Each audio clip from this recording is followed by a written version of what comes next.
Esta es la historia que nunca te contaron y que no vas a olvidar. Estás mirando un cerebro humano vivo. Los pliegues rosados y grises brillan bajo la luz quirúrgica. Una mano enguantada sostiene un electrodo diminuto a pocos milímetros de la superficie, y el paciente al que pertenece ese cerebro está despierto y hablando. En este mismo instante, un cirujano está cortando dentro de su cerebro, y el paciente está nombrando dibujos en unas tarjetas, porque si deja de hablar, si tropieza con una palabra o se queda callado demasiado tiempo, el cirujano sabe que ha tocado algo que no debía tocar. Esto es una craneotomía con el paciente despierto, la cirugía en la que tu propia conciencia es la que guía al bisturí. Suena a ciencia ficción, suena a algo imposible, pero es el estándar de oro de la neurocirugía moderna, y sus orígenes son más antiguos que la civilización misma. Este es el problema al que se enfrenta todo neurocirujano. El cerebro no tiene receptores del dolor, no puede sentirse a sí mismo mientras lo cortan, pero también es el órgano más densamente empaquetado del cuerpo humano. Tu capacidad de hablar, de mover la mano derecha, de reconocer el rostro de tu madre, cada una de esas cosas vive en un barrio concreto de tejido, a veces separados por apenas unos milímetros. Y un tumor cerebral no respeta fronteras. Si el cirujano corta de menos, el tumor vuelve. Si corta de más, el paciente despierta sin poder hablar o sin poder mover el brazo o sin poder leer. Durante décadas, los cirujanos operaron a ciegas, retirando lo que esperaban que fuera tumor y rezando por no haber destruido algo irreemplazable. La solución fue radical, no adivinar, preguntarle al propio cerebro. Despertar al paciente y dejar que él te diga que estás tocando. Y aquí está el hecho asombroso que lo hace posible. El cerebro no puede sentir dolor. Procesa el dolor que viene de cualquier otra parte del cuerpo, pero él no tiene nociceptores propios. Lo puedes cortar, sondar, incluso extraerle pedazos, y el paciente no siente nada. El cuero cabelludo y el cráneo sí duelen, esos se adormecen con anestésico local. Pero el cerebro en sí mismo es el único órgano que puedes operar mientras su dueño lo observa. Pero alguien tuvo que ser el primero en intentarlo. Alguien tuvo que abrir un cráneo, despertar al paciente y preguntarle, ¿puedes seguir hablando? La historia de cómo hemos llegado hasta aquí es más extraña y más brutal de lo que podrías imaginar, porque empieza hace 7000 años, con un agujero en un cráneo. Esto es la trepanación, el procedimiento quirúrgico más antiguo de la historia de la humanidad. Durante al menos 7000 años, los seres humanos se han dedicado a abrirse agujeros unos a otros en el cráneo. Hemos encontrado cráneos trepanados en todos los continentes habitados. Algunos muestran signos de cicatrización, lo que significa que los pacientes sobrevivieron, a veces durante años después del procedimiento. Las razones iban desde tratar heridas en la cabeza hasta liberar espíritus malignos, pero el resultado era siempre el mismo, un cerebro vivo y expuesto. Los incas tenían una tasa de supervivencia en la trepanación que impresionaría a los cirujanos modernos. Según algunas estimaciones, llegaba al 80%. Usaban cuchillas de obsidiana más afiladas que cualquier bisturí de acero actual y limpiaban la herida con chicha, una cerveza fermentada de maíz que pudo actuar como un antiséptico rudimentario. Estaban abriendo cráneos con herramientas de piedra y sus pacientes se marchaban caminando. Para el siglo XIX, la cirugía cerebral seguía siendo una sentencia de muerte. Los cirujanos no tenían imágenes, ni antibióticos, ni una comprensión real de la anatomía cerebral. Abrían el cráneo basándose en conjeturas, hurgaban un poco y esperaban lo mejor. Las tasas de infección eran catastróficas. La mayoría de los pacientes morían, ya fuera en la mesa o en los días siguientes. El cerebro era la última frontera de la medicina y estaba custodiado por la ignorancia. El avance llegó de la mano de un neurocirujano canadiense llamado Wilder Penfield. En la década de 1930, Penfield estaba tratando a pacientes con epilepsia y se dio cuenta de algo extraordinario. Si estimulaba el cerebro expuesto con una sonda eléctrica diminuta mientras el paciente estaba despierto, el paciente respondía. Tocaba un punto y le temblaba la mano. Tocaba otro y oía música que no estaba sonando. Tocaba otro y recordaba de pronto el cumpleaños de su infancia con todo lujo de detalles. Penfield no solo estaba cartografiando el cerebro, estaba cartografiando la mente. Penfield desarrolló una técnica que todavía hoy se utiliza. Abría el cráneo con anestesia local, despertaba al paciente y después sondaba de forma sistemática la superficie del cerebro con un electrodo bipolar. Cada vez que estimulaba un punto, colocaba sobre él una pequeña etiqueta numerada y anotaba lo que el paciente experimentaba. A lo largo de miles de cirugías, construyó el primer mapa funcional de la corteza cerebral humana, el famoso homúnculo, y demostró algo que cambió la neurocirugía para siempre. La única manera fiable de saber para qué sirve un trozo de cerebro es preguntárselo a la persona a la que pertenece. Su homúnculo cortical se convirtió en una de las imágenes más famosas de toda la neurociencia, una figura pequeña y grotesca, con manos gigantes y labios enormes, que mostraba cuánto territorio cerebral se dedica a cada parte del cuerpo. Parecía absurda, pero era un mapa perfecto de la sensibilidad humana.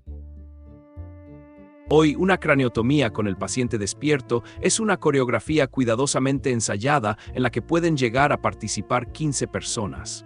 El paciente llega al hospital sabiendo que en cuestión de horas estará consciente mientras alguien le corta el cerebro. La noche anterior, muchos no pueden dormir. Pero la alternativa, extirpar un tumor a ciegas, arriesgándose a perder el habla o el movimiento para siempre, es peor.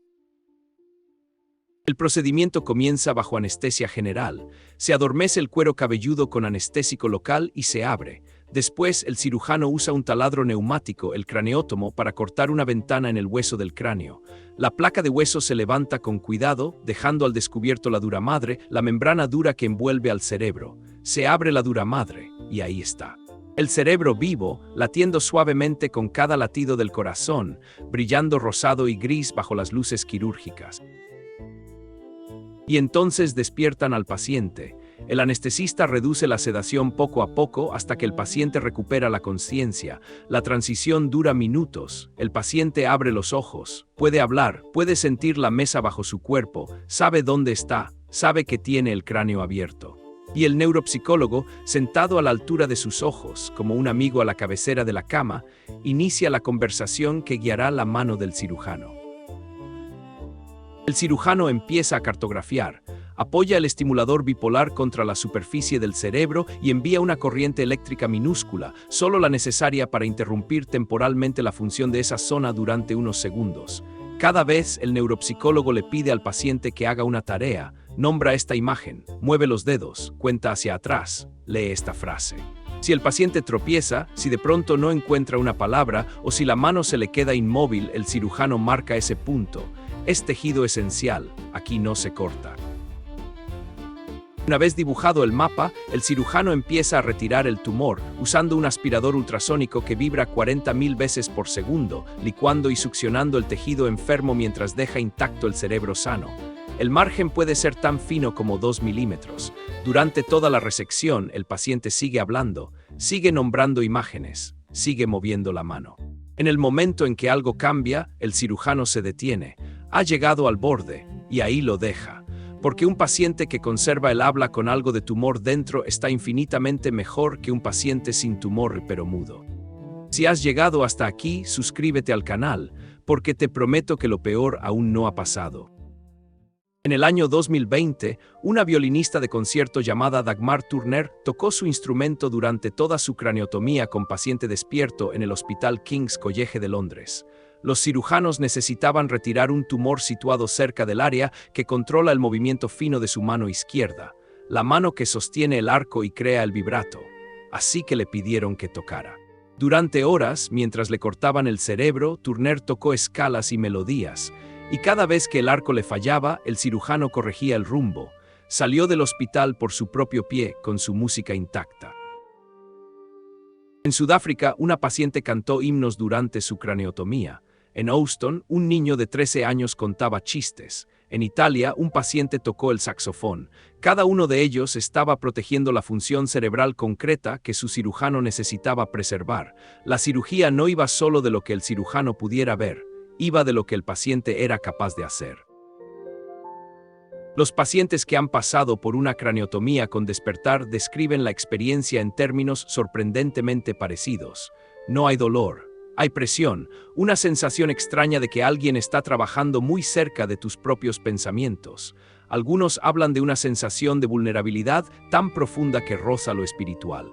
Estás tumbado en una habitación llena de desconocidos, tienes el cráneo abierto y lo único que protege la esencia de quién eres es tu capacidad de seguir hablando. Y después está el momento del arresto del lenguaje. El cirujano apoya la sonda sobre un punto de la corteza y el paciente simplemente se detiene, en mitad de una palabra. Sabe lo que quiere decir, puede ver la imagen, puede pensar la palabra, pero no le sale. Está atrapada en algún lugar entre la intención y el habla. Los pacientes lo describen como la sensación más extraña de sus vidas, perder una palabra que estaba ahí en la punta de la lengua, robada durante 3 segundos por una corriente eléctrica minúscula, y después vuelve, y el cirujano coloca una etiqueta y marca la frontera. La mayoría de los pacientes de craneotomía con despertar vuelven a casa en pocos días. Hablan, se mueven, recuerdan quiénes son, el tumor ya no está o casi no está y la persona ha permanecido intacta. Es, por cualquier medida, uno de los logros más extraordinarios de la historia de la cirugía. El futuro de la cirugía cerebral ya está llegando. La resonancia magnética intraoperatoria permite hoy obtener imágenes del cerebro en tiempo real durante la cirugía. Hay tintes fluorescentes que hacen que los tumores brillen bajo luz ultravioleta. Sistemas de inteligencia artificial están aprendiendo a predecir dónde están las áreas del lenguaje a partir de escáneres prequirúrgicos. Algún día, quizá pronto, tal vez ya no haga falta despertar al paciente. Pero por ahora, la tecnología más fiable de cartografía cerebral que existe sobre la Tierra es un ser humano despierto diciéndote lo que ve. Hace 7000 años, alguien se quedó quieto mientras otra persona le abría un agujero en el cráneo con una piedra afilada. Sobrevivió, cicatrizó, no sabemos si estaba despierto, pero sí sabemos que era valiente. Y a lo largo de 7 milenios, desde las hojas de obsidiana hasta los aspiradores ultrasónicos, desde cuevas neolíticas hasta quirófanos estériles, una cosa no ha cambiado. La tecnología quirúrgica más avanzada de la historia de la raza humana es una conversación, un cirujano que pregunta, un paciente que responde, y en esa respuesta, en esa única palabra frágil dicha desde un cráneo abierto, se encuentra todo lo que nos hace humanos. 3 libras de tejido, 86.000 millones de neuronas. Cada recuerdo que has vivido, cada palabra que has pronunciado, cada rostro que has amado, todo, absolutamente todo, está ahí dentro. Y la única forma de protegerlo es estar despierto cuando llega el cuchillo. Si te ha gustado este contenido, suscríbete. No te pierdas las historias que nadie se atreve a contar.